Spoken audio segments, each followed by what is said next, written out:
Well, you've described your career path as, and I'll quote it, uncommon. So how did your background in social work and nonprofit management influence your transition to wealth management? How did you end up here? People often ask, how did you get here from social work, right? And I mean, the short answer is I always wanted to help people. When I was in college, I really didn't know what I wanted to do afterwards as a career. I did a year of volunteer work, paid on a stipend at a series of shelters, homeless shelters for women. Then after a year of doing that, I had no money and needed to pay my bills.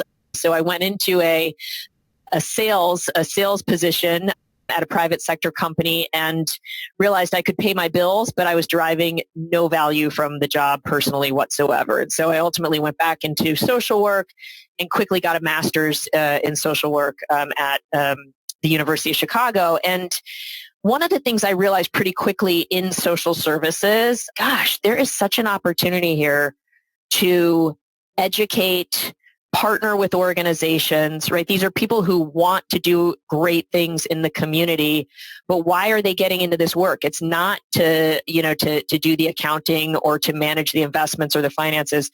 So ultimately I moved into community development banking. So it wasn't really a switch from social work to private wealth management and investment management. I had this stint of almost a decade in community development banking, which is really where I think I understood more about the intersect between money and mission. Ultimately, I realized that I was done with global credit crisis. I was done with banking and had an opportunity to move over to another part of financial services and really broaden my scope.